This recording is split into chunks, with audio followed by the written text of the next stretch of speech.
तो जैसा कि पिछले एपिसोड में हमने देखा था, ज़ोकिंग के पास्ट को पहले ये बदलना चाहता था। जब पास्ट को नहीं बदल पाता है, पहले फ्यूचर ट्राई करता है, फ्यूचर को नहीं बदल पाता है, पास्ट में जाता है, पास्ट को नहीं बदल पाता है, लेकिन पास्ट में कुछ ऐसी चीज़ें देख लेता है चुटियापुन, जिससे वो अचंभित रह जाता है। ख़ास करके वो कुर्सी देख कर के, जिसके बारे में फ़िलहाल मैं भी नहीं जानता हूँ और कमेंट में अगर कोई जानता भी होगा, तो जवाब मत देना। नहीं तो बस तुम समझ लो कि तुम वही हो चू करके।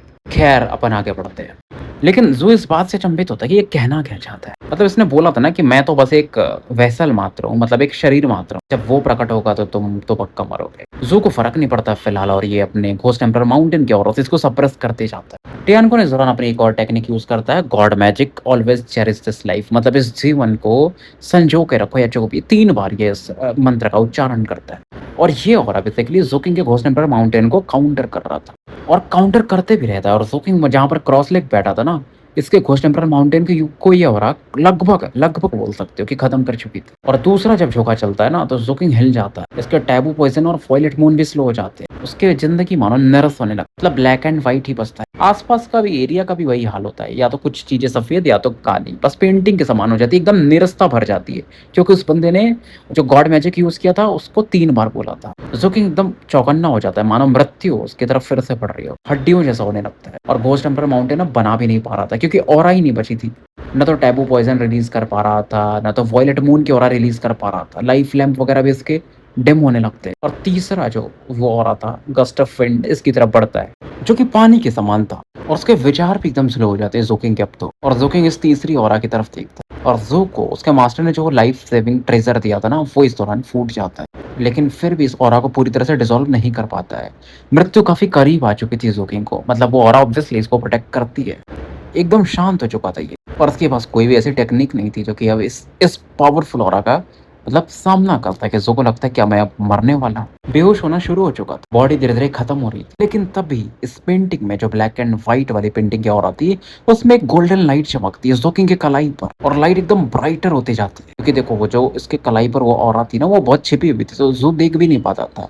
लेकिन क्योंकि उसकी पूरी बॉडी एक तरह से खत्म हो चुकी थी, तो उसे देख पाता है। पेंटिंग में मान वो तीसरा कलर था, वो जो गोल्डन लाइट था। पेंटिंग पूरा ट्रेम्बल करने लगता है, गोल्डन लाइट फैलता है और ज़ोकिंग के हाथ को फिर धीरे धीरे उसकी पूरी बॉडी को कवर कर लेता है। ये जो थर्ड और आता ना, थर्ड गस्ट ऑफ विंड, उसको पूरा गायब कर देता है इसकी बॉडी से। गोल्डन जो थ्रेड था ना, जो इसके हाथ पर बंधा हुआ, ऐसा दिखता था गोल्डन और वो थोड़ा ब्लैकिश हो जाता है, लेकिन और गोल्डन लाइट धीरे धीरे फिर गायब हो जाता है। बेसिकली गोल्डन थ्रेड को अभी भी आप देख सकते थे, लेकिन उसमें दरारें पड़ चुकी थी। ज़ू मतलब बहुत कमजोर था अभी तो, लेकिन फिर भी कलाई की तरफ अपने देखता है, दाई कलाई पर। कि दिल की धड़कनें तेज थी, इसको समझ में नहीं आ रहा था, लेकिन गुस्सा भी इसको बहुत आता है। कोल्ड एकदम नजरों से चू टियानकुन की तरफ देखता है। टियानकुन अब लगभग मर ही चुका था ना, क्योंकि वो जो टेक्निक इसने अभी यूज कर दी थी, इसका पूरा लाइफ फोर्स खत्म हो चुका था। और वो हैरान था कि तुम मरे नहीं अभी तक। तो उसके पास तक जाता है और देख चुका था कि चू टियानकुन का जो इनफाइनाइट रिसरेक्शन का पावर था, मतलब कि अभी भी खुद को जिंदा करने का, वो खत्म हो चुका है। तो खुद भी थका हुआ था, और फिर अपना पैर उठाता है और सीधा इसके ऊपर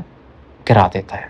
कोई अगर किसी को देखना हो, अगर इंटरेस्ट हो तो मुझे बताना। अगर मैं संडे को चाहूँ तो एक वीडियो डाल सकता हूँ परफेक्ट वर्ल्ड पर, क्योंकि अभी आपने देखा होगा स्टोरी काफ़ी इमोशनल हो चुकी है, जहाँ पर मेरा लड़का शी हाउ अब फॉरेन रियल में चला गया है। अगर चाहिए होगा तो बताना। कम से कम भाई 100 कमेंट आ जाएंगे तो मैं बना दूंगा, नहीं तो फिर तो अपन जैसे चल रहे हैं वैसे ही चलेंगे।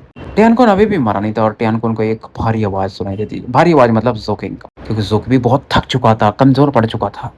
कि क्या तुम night over crown Prince of सियान को नफरत की नज़र से देखते हो? टियानकुन की आंखें अभी भी बंद थी। जो कहता है देखो तुम मरने वाले हो, लेकिन मैंने तुम्हें अभी मारा नहीं। बस तुम ऐसा समझो, कुछ भी हो जाए अगर मैं आगे पढ़ता हूँ, या तो वो मरेंगे या तो मैं मरूंगा, तो तुम्हें तुम्हारा रिवेंज तो मिल ही जाएगा। टियानकुन आंखें खोल के जू की तरफ देखता है। लगभग तो खत्म ही था ना, इस दुनिया से जाने ही वाला था। तो जू बोलता है सच तुम बता दो कि वो कहाँ पर है। टियानकुन फिर भी कुछ नहीं बोलता। उसके बाल उल धीरे धीरे सफेद हो चुके थे, और धीरे धीरे वो शून्य में समाहित हो रहा था। मतलब कि हम आते भी हैं और चले भी जाते हैं, शून्य में ही तो मिल जाते हैं, बस सेम तरह से। जो उसकी तरफ देखता है, टियानकुन अभी भी कुछ नहीं कह रहा था। जो जानता था ये जवाब देगा नहीं, तो पूछता भी नहीं, पैर उठाता है और सीधा इसके पर रखने ही वाला था। तभी टियानकुन बोलता है क्या तुम्हें पता है समुद्र के कलर को कैसे बदलते हैं? जो इसकी तरफ देखता है और टियानकुन इसकी तरफ देखता है, क्योंकि टियानकुन का जो चेहरा था आधे से ज्यादा अब खत्म हो रहा था, आवाज बहुत पतली थी। तो फिर आगे बोलता है जब तुम्हें इसका जवाब मिल जाएगा ना, मैंने जो तुम्हें पूछा है, तो तुम्हें तुम्हारे सवाल का भी जवाब मिल जाएगा। फिर पूरी तरह से वो खत्म हो जाता है। 3 सांस के बराबर समय गुजरा होगा, और ये जो एरिया कवर्ड था वो खत्म हो चुका था, पहले जैसे एकदम ज़ू अपने को बंजर ज़मीन पे पाता है, यानी डेज़र्ट मरुस्थल पे। ज़ू को गुस्सा तो आता है इन स्मोकविड्स वालों पर भी, और दूर में इसको एक स्मोकविड दिखाई भी देता है, मतलब ये अलग प्रजाति होती है, ज़ू उसको कोल्ड लुक देता है। लेकिन ये स्मोकविड कुछ बोलता नहीं और यहाँ से चला जाता है। 2 घंटा ज़ू चलते रहता है और बॉर्डर एरिया पर पहुँच चुका था, काउंटी कैपिटल। आगे में इसको एकदम मतलब खिले-फिले एरिया दिखते हैं जहाँ पर घास-फूस होते हैं। इंजरीज़ को अपने कंट्रोल भी नहीं कर पा रहा। 3 बार तो खून की उल्टी करता है। धर्माशिप को बाहर निकाल बहुत तेज़ी से आगे बढ़ जाता है, इस मरुस्थल को छोड़ के। जब इसने उस स्मोकविड कल्टीवेटर को देखा था ना, तो ज़ू ने ऐसा कंट्रोल किया था, उसको दिखा रहा था उस समय कि भाई मैं अभी भी तेरे को निपटा सकता हूँ। क्योंकि ऐसे देखोगे तो ज़ू का सोल भी कमज़ोर था, फ्लेशी बॉडी भी, एनर्जी लेवल भी कुछ नहीं बचा था, लाइफ सेविंग ट्रेजर्स भी नहीं थे। और ज़ू बचा कैसे था? वो जो ऑरा निकली थी चोटी यानगोन के अंदर से 3 बार, जो बहुत पावरफुल थे भाई, वो तो इसके मास्टर ने इसको लाइफ सेविंग ट्रेजर दिया था, प्लस वो गोल्डन लाइट, नहीं तो ये खत्म हो जाता। और उसके दिमाग में एक ही चीज़ था कि भाई वो गोल्डन लाइट क्या थी? चलो मास्टर ने इसको दिया था, उसको तो मालूम था कि वो पावरफुल चीज़ थी, बट ये गोल्डन लाइट क्या था? और इसको उसकी गहराई में जाना। फिर ये स्मोकविड्स, कि देखो यार स्मोकविड्स जो हैं सी सीलिंग काउंटी वालों के एरिया के हैं। इन्हें चोटियानकोन को तो सपोर्ट भी नहीं करना चाहिए। इन्होंने मेरे खिलाफ, यानी जो कि मैं स्वर्ण सेज हूँ, उसके खिलाफ एक ट्रैप सेट किया। चलो वो कर सकते हैं ऐसा, लेकिन फिर भी ये रिस्की है, कुछ तो बात होगा। अब ये सब सोच रहा था, फिर से खून की उल्टी करता है और पहले अपने रिकवरी पर फोकस करता। आंखें बंद कर चुका था, मन को शांत कर चुका था। 4 घंटे इस दौरान और बीत जाते। एक शहर इसको मिलता है जहाँ से टेलीपोर्टेशन पोर्टल भी धर्मशिप को रखता है अंदर, और इस पोर्टल के सहारे ज़ोकिंग एंटर कर जाता है। और सी सीलिंग काउंटी कैपिटल का जो एरिया था, हमें उस एरिया को दिखाया जाता है जो मेन काउंटी कैपिटल था, जहाँ पर लंबी लंबी पहाड़ियों की श्रृंखलाओं को देखा जा सकता था, बड़े बड़े वृक्षों को, पानी की लहरों को। बेसिकली जो एरिया था ना, मतलब ये जहाँ पर बड़े वृक्ष दिख रहे थे, सी सीलिंग काउंटी का वुड स्पिरिट वाला एरिया था। जो कि यहाँ पर मैंने आपको पहले भी बताया था, वुड स्पिरिट एक प्रकार की प्रजाति थी जो कि बहुत स्ट्रांग हुआ करती थी, वो यहाँ पर रहा करते थे। और नॉर्मली देखो इनको ना बहुत दयालु और पीसफुल माना जाता है, शांतिपूर्वक ही रहते हैं। और ये लोगों के बॉडी में बहुत सारे मेडिसिनल प्रॉपर्टीज होती है ना, दवाइयाँ बनती है, तो ये लोग बाहरियों से दूर ही रहना चाहते हैं। तो इनका एक गांव था, मतलब काउंटी कैपिटल से सट के, और यहाँ पर एक वृक्ष था ना जो कि 3000 मीटर लंबा था। चलो ठीक है, 10 इंटरेस्ट ट्री के बराबर नहीं था, लेकिन फिर भी अच्छा खासा फैला हुआ था। और इस वृक्ष के बीच में ना एक बड़ा सा आप टेम्पल देख सकते, कह सकते हो पहले मंदिर ही था वहां पर, और पेड़ वहां पर हो गया तो एकदम दोनों चिपके हुए ऐसा है। टेम्पल के अंदर में एक स्टैचू था जो कि एक वुमेन के जैसा दिख रहा था, जिसने कि ड्रैगन और स्नेक की ऑरा उसके पास थी, हाथ में उसके भाला था, और पावरफुल बैटल स्पिरिट को फील किया जा सकता था। और स्टैचू के पीछे से ना एक सीढ़ी का रास्ता जाता था जो कि छिपा हुआ था, तो अंदर जाता था नीचे गहराइयों में। और अंदर जाने के बाद अगर आप देखोगे तो एक ऑल्टर था, ऑक्टागोनल, मतलब 8 दिशाओं से घिरा हुआ, और बीच में एक काफी गहरा खाई जैसा कुछ तो दिख रहा था। और यहाँ पर वो जो सराय के मालिक थे, अगर आपको याद है, वो बुड्ढे आदमी जो कि वो लड़की को लेकर घूमते थे, लिंगेर को, यानी कि सांप, उसकी तरफ देख रहे थे और काफी चिंतित थे कि तुम्हें जागना पड़ेगा। और वो जो एबिस था ना, वो खाई के जैसा था, उसमें एक छोटा सा गुफा भी था जहां पर किसी को एक स्केलेटन को देखा जा सकता था जो क्रॉस लेग बैठा हुआ था, और स्केलेटन वहीं उसी मुद्रा में बैठे हुए शायद मर गया था या मर गई थी। और उसी के मतलब उसी केव में लिंगेर बैठी हुई थी क्रॉस लेग, और चेहरे से उसके होठों से ब्लड आ रहा था, कपड़ों पर ब्लड गिरा हुआ। और इस समय जो ये ओल्ड मैन था ना इनके पर, वो एकदम गुस्से में था, काफी हकला रहा था, बोल सकते हो डर के मारे। इस दौरान देखता अपनी लड़की की तरफ, वो अपनी आंखें खोलती, आंख खोलने में उसको बहुत मेहनत लग रहा था। वो बोलती, पापा मैं ठीक हूँ। इसका जो बाप था यानी इनके ऊपर काफी दुखी था, ये उसी की वजह से हुआ है ना, जोकिंग की वजह से। क्योंकि देखो ये बंदा जो था ना, ये लेगेसी के लिए, मतलब ये लड़की जो है कोई पावरफुल खानदान से या जो भी है, तो लेगेसी हासिल करने के लिए यहाँ पर आई थी। फिर वो बहुत पावरफुल हो जाती, उसका ब्लड लाइन और स्ट्रांग हो जाता। वैसे भी वो अपनी लड़की को प्रोटेक्ट कर रहा था ये बंदा जो ओल्ड मैन। लेकिन अचानक से जब वो कल्टीवेशन में थी, तो अचानक से खून की उल्टी करने लगती। ये इंजरी काफी सीरियस था, और जब वो ऐसे बोलते ओल्ड मैन, तो बोलती, पापा ऐसा मत बोलो, बिग ब्रो जोकिंग का इसमें क्या है, मेरी गलती है ना, मैं यूजलेस हूँ। ओल्ड मैन कहते हैं, हाँ मुझे पता है, मुझे पता है। और फिलहाल ओल्ड मैन बोलते हैं, ठीक है तुम रिकवर करो, सब चीजें ठीक हो जाएंगी, तुम्हारा लेगेसी पूरा हो जाएगा, तो मैं तुम्हें बिग ब्रो जोकिंग से मिलवाने भी ले जाऊंगा तुम्हारे। ये सुनकर के लड़की काफी खुश हो जाती है कि आप सही में सीरियस हो। इनकी पर बोलता है, हाँ बिल्कुल बिल्कुल, तुम्हें तो मालूम है कि मैं जब प्रॉमिस करता हूँ, तुम्हारा पापा हूँ, तो ऑब्वियसली पूरा करता हूँ। लड़की फिर से बोलती है कि मैं मेहनत करूंगी, बहुत मेहनत करूंगी, और इस लेगेसी को हासिल करने में सफल भी हो जाऊंगी। इधर जो सी सीलिंग काउंटी में काउंटी कैपिटल से ज़्यादा दूर पर ये लोकेशन नहीं था, जहाँ पर ये टेलीपोर्टेशन पोर्टल चमकता है और ज़ोकिंग बाहर आ चुका था। चेहरा एकदम सफ़ेद था, बहुत खतरनाक वीक था। अब जब पोर्टल से आप निकलते हो, तो बहुत सारे लोग दिखते हैं, ज़ो यहाँ से तुरंत निकल जाता है। एक रैंडम गुफ़ा ढूँढता है रिमोट माउंटेन्स में, पहाड़ियों में और वहाँ जाकर के बैठ जाता है। तुरंत पहले एरिया को लॉक कर देता है, इनकांटेशन टेक्निक वगैरह लगा कर के। और इसके हिसाब से देखो इसको आधा दिन लगेगा, मतलब 1 दिन लगेगा आधा रिकवर होने में। और फिलहाल ये बस 10% रिकवर्ड हुआ था, क्योंकि अंदर के भी जो इसके ऑर्गन्स वगैरह थे ना, यानी कि जैसे लीवर हो गया, गुद्दा हो गया, सब एकदम ऐसा लग रहा था कट-पिट के निकल जाएँगे बॉडी से। और ऐसा नहीं था कि ये पहली बार इतनी खतरनाक इंजरीज़ देखा। बेसिकली इसके बॉडी में ना छोटे-छोटे नीडल्स के जैसे भी दिख रहे थे। वो बेसिकली पावर ऑफ गॉड की वजह से हुआ था, मतलब जो गॉड पावर यूज़ कर रहा था वो थी।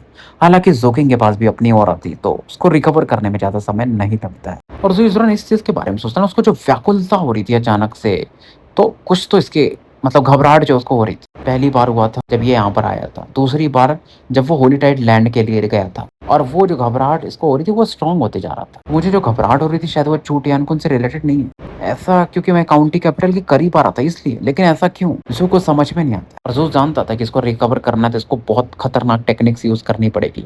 तो पहले अपने टैबू पॉइज़न को यूज़ करता, बॉडी को गलाने लगता अपने, मतलब जो चोटियानकुन का गॉड पावर था ना उसे पूरी तरह से निकाल दे, और जो इसका हिस्सा सड़ा हुआ था ना उसे अपने तलवार से ही काट-काट के निकालने लगता। और ये सबसे फ़ास्ट तरीका था अगर अगर आपको रिकवर होना है तो, क्योंकि अंदर में अगर गॉड पावर करप्शन दूसरे का रह गया, तो वो अंदर से आपको थड़ा देगा।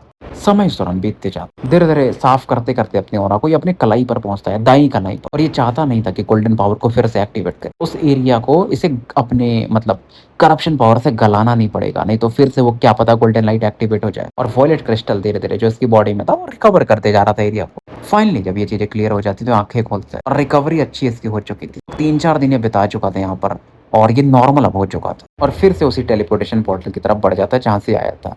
अब यहाँ से ये काउंटी कैपिटल जाने वाला था। यहाँ प्रकट होता है जहाँ पर से एंशिएंट एम्परर डार्क सेरेनिटी का स्टैचू दिखता है, और पहुंचने के बाद स्वॉर्ड पवेलियन अपने ये सबसे पहले कैप्टन को मैसेज करता है, लेकिन कोई जवाब नहीं आता है। इसका मतलब कप्तान अभी वापस नहीं आए थे। इसके बाद ये प्लम डार्क को मैसेज कर देता है, बता देता है कि वो सेफ है। उनका तुरंत जवाब आता है। काफी वो चिंतित थी, मतलब आवाज से ही लग रहा था, और तुरंत स्वॉर्ड पवेलियन में प्रकट हो जाती है ब्लू गाउन पहने हुए।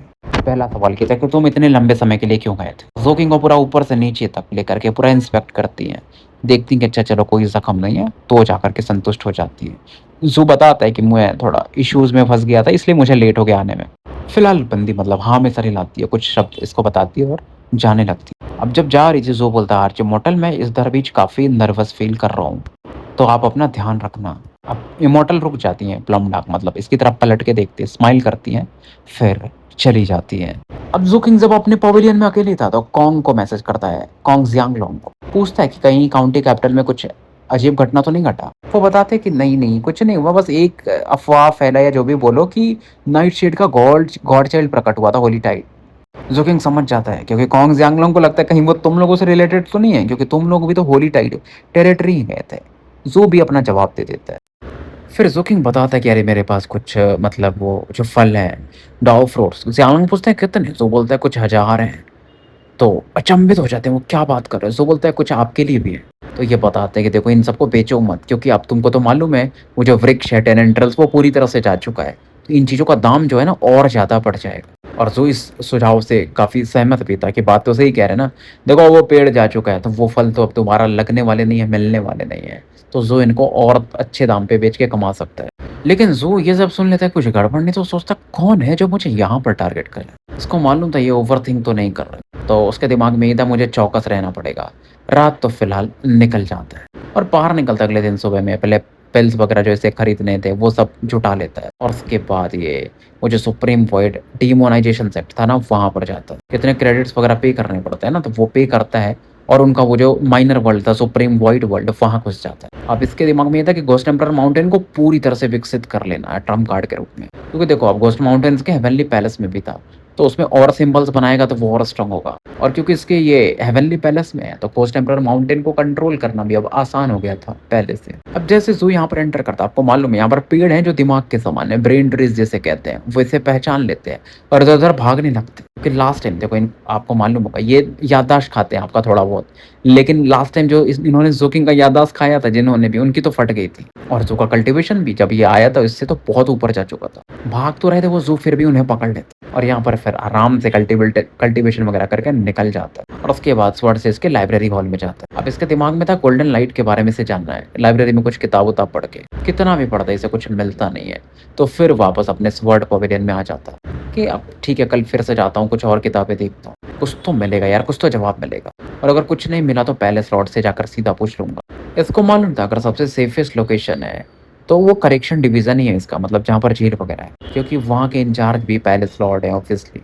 और जो इस दौरान क्रॉस लेग होकर के अपने कल्टीवेशन में बैठ जाता है, उसके दिमाग में वही सवाल था, ये धागा क्या है जो पीले रंग का मेरे है मतलब बॉडी पर कलाई पर। इस दौरान ज़ू सब शांति से बैठा होता है, ऐसे बिजली कड़कने की आवाज़ जैसे सुनाई देती है और उसके बाद बारिश-वारिश भी होने लगती है, हवाएँ भी काफ़ी तेज़ थी। लेकिन इस दौरान जो वुड स्पिरिट का टेरिटरी था ना, जहाँ पर वो वृक्ष वगैरह थे, वहाँ पर हमें एक ओल्ड मैन को दिखाया जाता है, जिनकी आँखें एकदम खूनी लाल थी और काफ़ी रो रहे थे वो, रो कर नहीं पा रहे थे और काउंटी कैपिटल की तरफ बहुत तेज़ी से बढ़ते हैं, जितनी स्पीड से वो बढ़ सकते थे। और ये बारिश की बूँदें तो काफ़ी घंघोर थी, तेज़ी से होते रहती। इधर अपना ज़ोकिंग जो था करेक्शन डिवीज़न में वापस आ चुका था, अगले दिन का सुबह हो चुका था। मतलब करेक्शन डिवीज़न से थोड़ी दूर में ही रहता था वैसे भी जो इसका स्वॉर्ड पवेलियन था। और इसके दिमाग में यही था कि लाइब्रेरी फिर से जाएगा, देखेगा गोल्डन लाइट के बारे में कुछ मिला तो ठीक है। और सोचता काश उस लड़के से मैं बात कर पाता, वो जो डेस्टिनी और वाला लड़का है।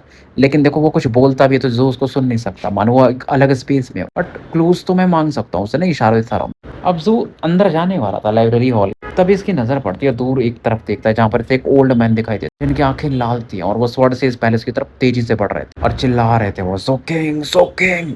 जितना तेज़ वो चिल्ला सकते थे, वो आवाज़ को तेज़ कर रहे थे अपने कल्टीवेशन से। ऑब्वियसली ओल्ड मैन कोई और नहीं, वो सराय के मालिक थे। अब इन्हें पता तो नहीं है ज़ोकिंग कहाँ पर है इसलिए वो चिल्ला के बोल रहे थे। बस इतना पता था कि ज़ोकिंग स्वॉर्ड से इसका बंदा है, क्योंकि इन्होंने शायद ज़ोकिंग को पहले भी देखा था। लेकिन इस दौरान जो गार्ड्स वगैरह थे ना स्वॉर्ड से इस पैलेस के, उन्हें रोकने लगते। ओल्ड मैन इस दौरान हवा में उड़ रहे और वो चिल्ला रहे थे कि ज़ोकिंग बाहर निकलो। काफ़ी ऐसा रोने की आवाज़ थी उनकी, मतलब गुस्से में भी थे। एक पूछ भी लेता ना स्वॉर्ड से, क्या ये सब बकवास, किसको ढूँढ रहे हो? तो ये बताते हैं ओल्ड मैन कि मैं ज़ोकिंग को ढूँढ रहा हूँ, मैं भीख माँग रहा हूँ, बस मुझे उससे मिलना है, कैसे भी मिलवा दो।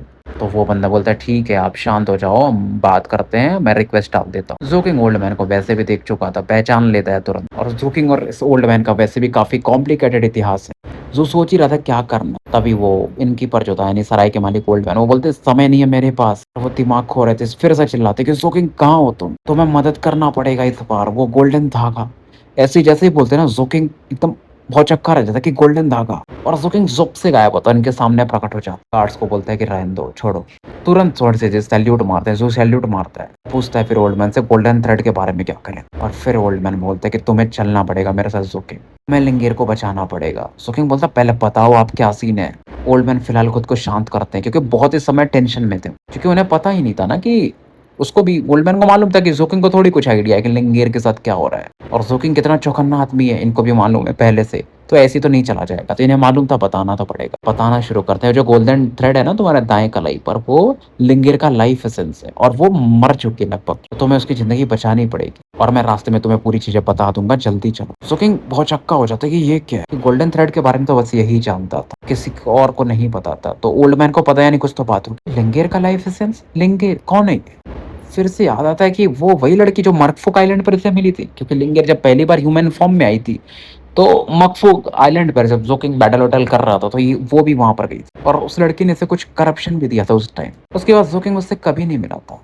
तो ओल्ड मैन कहते हैं मतलब तुम्हें लिंगेर के भी बारे में नहीं पता? फिर ये अपनी लड़की को ही मन में बोलते हैं पागल लड़की है वो, सोचते हैं कि मेरी बेटी से बेवकूफ और कौन हो सकता है। ज़ोकिंग को समझ में नहीं आता है भाई क्या सीन है। तो ओल्ड मैन बोलते हैं फिर गुस्से में कि वो मेरे बेटी है, ने वो व्हाइट स्नेक देखा है जब तुम मेरे साथ आते थे हमेशा वो रहती थी, वो ह्यूमन फॉर्म में तुम्हें मिली थी लिंगेर के रूप में। जो गोल्डन थ्रेड है तुम्हारे कलाई पर वो उसका लाइफ एसेंस है, वो डेस्टिनी हो रहा है, उसने तुम्हें दे दिया है और अगर तुम मरोगे तो वो मर जाएगी, लेकिन अगर वो मरेगी तो तुम्हें कुछ नहीं होगा। और मेरी बेटी 3 बार इस चीज को झेल चुकी है और अगर तुम्हें विश्वास नहीं तो तुम अपनी याददाश्त को सोचो, 2 साल पहले तुम्हारे साथ कुछ हुआ था और उसी समय दोबारा फिर से तुम्हारे साथ कुछ हो गया था बहुत जल्द में ही। वो अचंभित था, फिर उससे याद आता है, उसकी सांस एकदम तेज हो जाती है कि 2 साल पहले वो सी ज़ॉम्बी एंसेस्ट्रल लैंड में वो जो 121वां वो जो इसे खोलना था थर्मापर्चर, उसके लिए लाइफ और डेथ क्राइसिस में गया था, उस समय भी गोल्डन थ्रेड ने इसको बचाया। उसके बाद ये और कैप्टन वो जो डाओ सप्रेसिंग माउंटेन गए, उस समय ज़ोकिंग ने टैबू पॉइज़न पिल अपने थर्ड हेवनली पैलेस में डाला था, जहाँ पर लगभग मरते-मरते ज़ोकिंग बचा था और गोल्डन थ्रेड चमका था, तभी ये बचा था। और फिर ओल्ड मैन बोलते हैं तीसरा टाइम तो अभी की बात है, मतलब कुछ दिन पहले की बात है। और फिर वो और रोने लगते। बोलते इसकी वज़ह से मेरी बेटी का शायद लेगेसी भी वो हासिल नहीं कर पाई लास्ट नाइट, उसमें वो फेल हो गई, तो बैकलैश उसको और तगड़ा लगा है जो। देखो ज़ुकिंग का एक चीज़ था कि अगर कोई इस पर एहसान मतलब उपकार करता तो वो उसे कभी भूलता नहीं है। जैसे कि सर्जेंट थंडर, ग्रैंड मास्टर पाई, मास्टर सेवेंथ, मास्टर सिक्स, कि उसे मालूम नहीं था कि कोई और भी है जिसके बारे में वो जानता नहीं और उसके ऊपर वो इतना बड़ा एहसान कर रहा है। अब ज़ुकिंग ओल्ड मैन के हाथ को पकड़ लेता है कि क्या हो गया उसे। वो बताते हैं कि उसकी लेगेसी जो है ना वो फेल हो गया, तो उसका जो सोल है ना वो एबिस में, मतलब जो अलग एक तरह से डायमेंशन है वो खाई, उसमें जा चुका है। ज़ुकिंग क्योंकि बारिश भी हो रही है, तुरंत अपने हेल स्पिरिट ब्लडविक लैम्प को मैनिफेस्ट करता है। पीछे इसका डाओ जो ब्लू ग्रीन ड्रैगन था वो भी खड़कता है। शैडो इसे कवर कर ले और इसका पावर रिप्लेसमेंट 10 पैलेस के ऊपर था और बोलता है रास्ता दिखाइए, और टॉप स्पीड में इनकीपर को पकड़ के ज़ॉप से बढ़ जाता है। मानो टेलीपोर्टेशन जो स्पीड होती है कुछ वैसा। बारिश से भाई को इस समय घंटा कोई फर्क नहीं पड़ता था और ज़ुकिंग को बारिश की मानो बूंदे भी नहीं छू पा रही थी। और देखो वुड स्पिरिट अपने को इंसानों से अलग रखते हैं, इसलिए इस एरिया में टेलीपोर्टेशन पोर्टल भी नहीं था और इनकीपर को इसीलिए आधा दिन लग गया था आने में कैपिटल तक। ज़ुकिंग का स्पीड काफ़ी तेज़ था और 1 घंटे से भी कम समय में ये उस जगह पर, यानी कि जो वुड स्पिरिट का बेसिन एरिया था, वहाँ पहुँच चुका था। तो फिलहाल हम स्टोरी यहीं समाप्त करते हैं और मिलते हैं फिर कल सुबह एक नए एपिसोड के साथ। तब तक के लिए मैं आपका साथी एन अल्केमिस्ट AKA मुसाफिर विदा लेता हूँ।